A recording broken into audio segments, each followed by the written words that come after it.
So what do you do when you're in nature and nature calls? I mean, you got business to conduct, but you look around and you are miles from a toilet in any direction. How do you go? What do you do? Well, in today's video, we're gonna talk about that. So I'm coming to you from my RV bathroom to talk about toilets. Huh? Toilets that you can take with you anywhere. This is something I've absolutely never owned before, never used before, and honestly never needed before because I've traveled in large RVs with full hookup and bathrooms and showers and amenities. But this year is gonna be the year we're out there camping, we're overlanding, we're off-gridding, and we're gonna need a way to do our business discreetly and hygienically. So I've gone out searching on the interwebs for a toilet that is neither composting nor flushing. It's actually a dry flush toilet. And I found the highest rated dry flush toilet on Amazon and got it so we can test it out together. I've pulled this thing out of the box, charged it up, never used it before, but we're gonna set it up together, see if it looks trustworthy, because this is an area you're gonna need some trust if you're gonna use it. So let's get out of here and get to it. But before we get too far, I want to ask you to leave me a comment down below and let me know what you've used, what you like, what you don't like, and most importantly, what you think of the solutions we're testing out today, because we've got a lot of traveling to do and I want to find the best solution possible. Let's talk features and specs on the Modiwell dry flush toilet. So the first thing you're going to notice is that the form factor is relatively small, looks like a gearbox when it's all folded up. There is no real handle on this box. So I would have expected maybe something right here on top that you could pick up and carry. It's only 17 pounds. I can hold it with one hand like this, no problem. But it is a little awkward in that you can only carry it like this. So that's on the wish list for me. I wish it had some kind of handle. These are the legs here. They do fold up for this tiny little form factor. And on the bottom, you can see your trap door and some feet that allow it to sit nice and firmly. These are rubbery feet whenever you place it down on a surface. So when not in use, you put it underneath the bed or underneath a compartment in your van or your boat or your camper. It's not gonna roll around. See, it's nice and firm on this table here. And when you want to use the toilet, all you have to do is unfold the legs. Now, I'm going to show you the method that I've developed to do this. It's not the easiest thing in the world, but once you get the hang of it, not all that hard. So you simply push both legs down flat to the ground, then you hold the toilet from the side and use your elbows to lock out the legs. A little bit awkward at first. You might try to use one leg at a time, prop it up. No, that's not the way to do it. And then you'll see automatically your trap door comes open on the bottom. So when you're closing it, you want to first hold it up, disengage one leg, and you'll see that that kind of holds itself down. Then you can do the other leg. Again, it's a little awkward to fold up. That's the most awkward thing about it. You know, if that's all we have to complain about, we're doing pretty good. Functionally, it's really well. So I'm gonna show you that again. Fold the legs flat, out, chicken wing, hot dogs and bologna, right? And there you have it. This is the toilet itself. And honestly, I expected this to feel really low to the ground. It just doesn't. It feels very normal if you're used to sitting on an RV toilet. Now, when you lift the lid, you'll feel some resistance because there are magnets along the front, I believe, and it has a soft close feature. So this is a really plush, really well thought out design here. You can press this, let it fall down, nice and soft. The seat itself, this seat is not soft close or anything. It's just detached like this. You really don't need to mess with this unless you're refilling the bags in here. This is just a separate piece. But once in place, you can close your lid and not have to worry about any sort of banging or clanging. The power button is located on the back of the unit away from the other controls, and it's also painted the same color as the case, so it can be a little hard to find, but once you know where it is, you'll always know where it is. It's a nice long press, and you'll hear the unit kick on and begin cycling. I'll show you the front screen in just a minute, but just below that is the AC charging adapter, and they do include this charging brick and plug. You would simply plug it in here and then take your charging brick and plug that into your power source of choice, and you will see a little green indicator that you are charging. Now, while charging, you will see the battery light on the front blink, but when you are on, powered on, you will also see an indicator of how much battery life you have. So right now we are at 100%. There's your power indicator light. This is your flush button. You would hit that to start, or if you need to manually cycle the motor, you can do so with the manual button. Pretty simple controls. And if you're really looking to dig in and do some more research on other camping toilet brands, then check out our sponsor, eTrailer. I'll leave a link in the description down below. If you're unfamiliar, then it's time to get familiar, because everything from RV travel to camping, rooftop tents, fire pits, chairs, toilets, grills, everything in between, eTrailer has it all for you, and they have great service and support tutorial videos, really great on-site service. They're an American company. I've been dealing with them, using them myself since long before they were a sponsor of this channel, for more than a decade really, since I've been RVing, and I couldn't be happier to have them as a proud sponsor of our channel. So as always, I'll leave links in the description below to them. You can check them out, do some research, see what they have to offer, and then make your decision. All right, let's get back to the video. Okay, I thought we'd start by setting it up together. I have never actually done this, so this will be my first time, but I have watched a video and referred to their really good instructions here that were included with it. I'm going to start out by turning on the unit. You'll hear it cycle. I've done that a few times, so I know that's normal. Then you just remove the seat, because you won't need that until the end. So the first thing you need to do is get your refill bags, and they include, I think, two of these with the unit itself. These are 30 flushes a piece, I believe. So we're just going to remove them here, and you'll see that it's kind of a circle, a circular band here with arrows.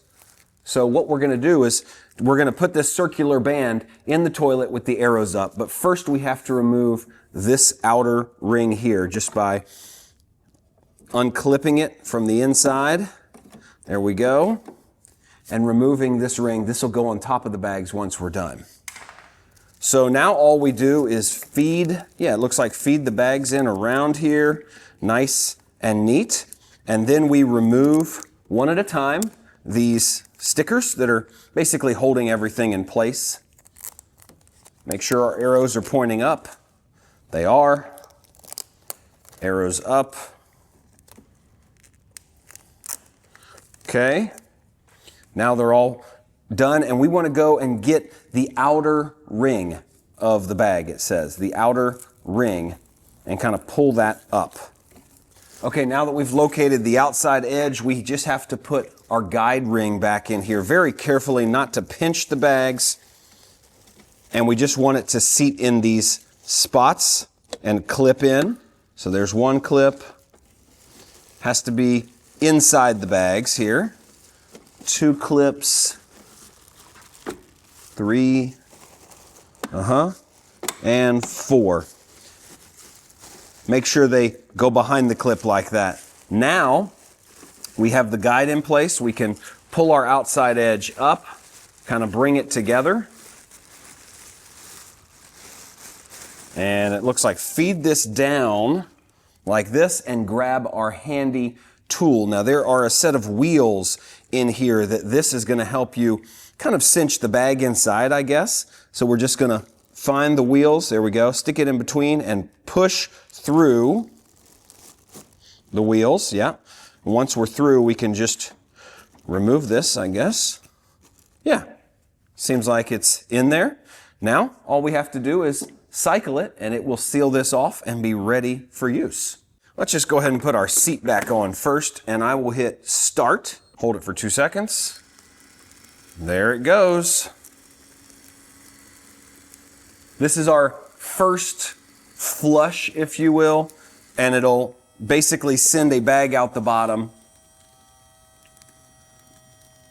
that seals up the bottom of our roll and allows us to use it the next time through.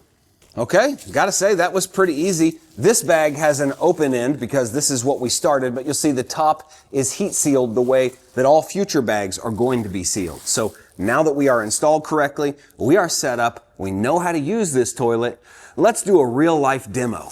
Been holding this in all day.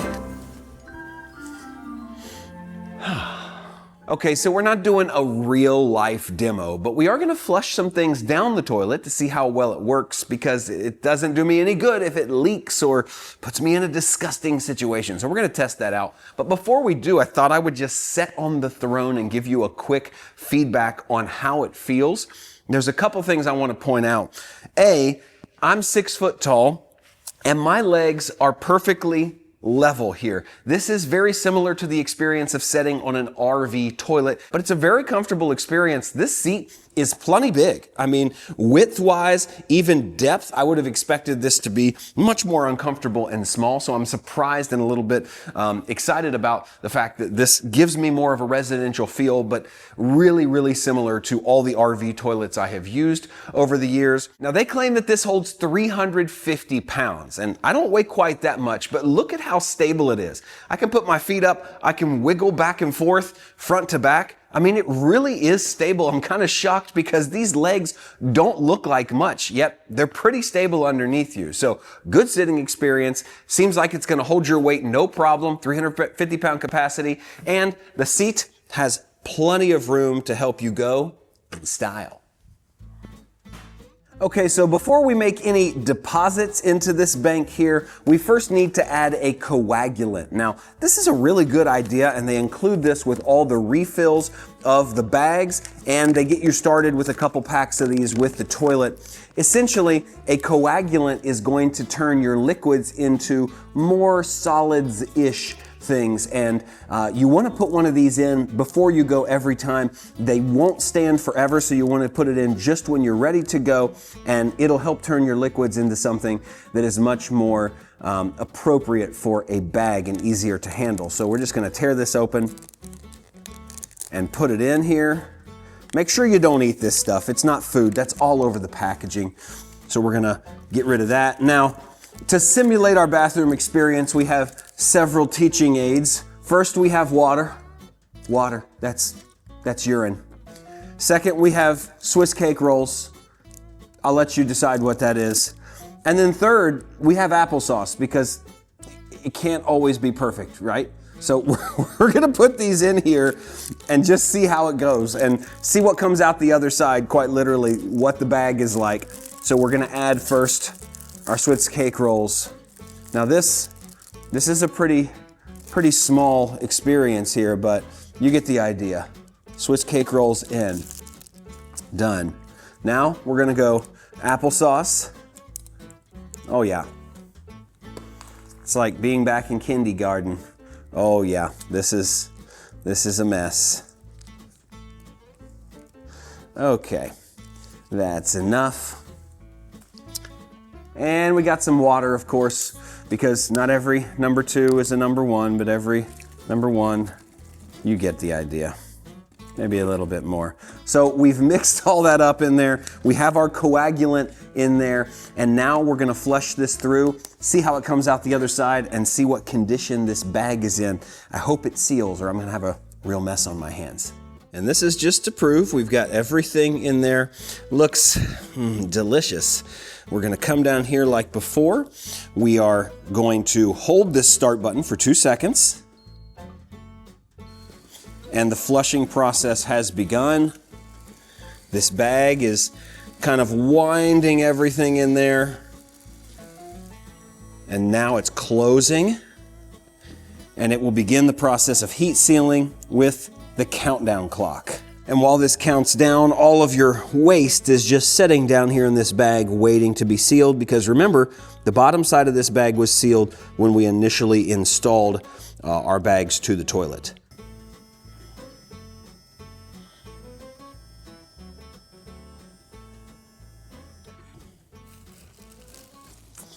Now, I will say, even though I know this is not human waste, it's still weird to touch. But you can see, this is our bag, heat sealed right there. This is the other side here. Everything is waterproof, sealed up. I don't think I would do this all day or to prove a point, but The bag feels pretty thick with stuff inside of it. I believe this bag has a little bit more room because it's the first bag through. I don't think there'll be this much slop or flop in every other bag other than this first one. But yeah, I mean, overall, you can see these heat shrinks, it's like a bag of chips. This is sealed, and it does feel a little disgusting, but I can tell, even with all that water, the coagulant kind of turned it into jelly. I mean, I'm not sure how much information you want, but this seems really manageable to me. And especially if this were waste in here, I could just pick it up by the edge, kind of like a dog bag. And I suppose you could dispose of these in trash cans because they're sealed. I've even seen videos of people burying these, like these are biodegradable, just like going in the woods and burying it. I'm going to research that and put it on the screen if it is biodegradable and safe, but this is so much easier to get rid of one at a time than a black tank. And they say these are completely odor-free, which we'll see. That's one thing we're not going to test today. So let's get rid of this. And finally, this does come in several different colors. There's a white, there's a light gray, and then this is the dark gray. I can't compare this to the others, but I really like this color. It's almost automotive looking. It's got a real sleek look to it, nice and shiny. I'm sure it would clean up pretty nicely, just given the materials and the finish. So I wouldn't worry about that. The darker color might just get scratched up a little more easily, but I think if you take care of this thing, it's going to give you a lot of years of functionality. We plan on using ours both at the campsite and then potentially at an off-grid location on our property. And I almost forgot, they also include brackets and screws. So you can mount this to the floor in a more permanent location. They go right here on the legs, folded down. So you would put these brackets over the legs, screw these into the ground. You could then stop worrying about battery in that 100 flush limit and simply plug in your AC adapter that you use for charging and use it as a constant power source. And I nearly forgot that they do offer an extra if you want to save on coagulants and bags. If you're only going number one, you can purchase a urine tank. That's what it's called, folks. There's a little lid on top, and this, of course, is your tank. This just sets into the toilet itself very securely. You can go into the tank, then you can cover it up, take it out, and dump it like this. Obviously, this is the only option for the ladies if you want to save on bags and coagulant and just kind of keep things a little bit cheaper. For you guys, I would suggest something totally different that I have actually used on the last 3 trips. This is a little portable urinal from Tanker. And this thing, I mean, it's very robust for what it is. It's got an ergonomic handle, easy to wash, does not stink, got a big square lid, and I won't mess too much with it. Don't worry, it's been clean. But this is so much easier, and this does save on water, so I would focus on using something like this for, let's call it number 2s, and something like these for number 1s, so that you're going to save on the cost of these bags, because I believe it's about $40 for a refill, which is 60 goes. The only thing that I'm a little worried about is losing this tool right here, because it's small, it doesn't attach to anything, and it is essential to loading bags into this system. So I think what I'm gonna do is just put a Velcro strip on this bad boy here, put a Velcro strip on the side of my toilet, and bam, stick it to it. So anywhere the toilet goes, this tool goes, because without this tool, I don't think you can load bags into the toilet. So just keep that in mind. Keep this handy. And another question we should be asking is, how do you get some privacy if you're not inside a van, camper, or boat? So I've actually found a shower tent that doubles as a toilet tent. This one's from Fantic Outdoors. I'll show you everything on it, but it has 2 zip-off sections with complete privacy backing on them that you can use with your toilet. Oh yeah, feel totally secure in here. I would still suggest using discretion while on the toilet, but this at least gives you some visual privacy. Here's a closer look of just how the toilet fits into one of those bays. So you could set one up as a shower bay over here with your portable shower. It's got drains on the bottom. You could set the other up as your toilet bay. It is a quick tent, so it does pop up really easily in about 30 seconds. I wish I could show you this outside, but we have about 50-mile-an-hour winds out there right now, so this is going to have to do. But I will leave a link to this in the description if you're interested in checking this particular one out. The final scenario in which I plan to use this toilet is in my camper that has a bathroom. And you might ask yourself, Joel, why would you do that? Well, because if I go out in this thing somewhere where I don't have full hookup, I'm by myself, I only stay a night or two, I only go a few times, there's really no sense in filling up and dumping a black tank for that amount of use. This would be much handier. If I'm in here alone, I can place it in the bathroom, I could use it, I could dispose of the waste. There's no dumping, there's no nothing. I dry camp, maybe I'm overlanding out in the woods, out in a field somewhere where there's not hookups or anywhere to dump. It saves me a trip. I could just see this working in a ton of different scenarios. Camping, van life, RVing, off-gridding, whatever it is. I want to know, would you use this toilet now that you've seen it in action? I've got enough faith to at least try it this summer. I'm going to try it as we're out there camping, and believe me, you don't want to miss a thing. We've got a lot of cool trips coming up, so make sure you subscribe if you're not already. As always, my name is Joel. This is the Traveler Toolkit, and you can bet I'll be seeing you in the next video.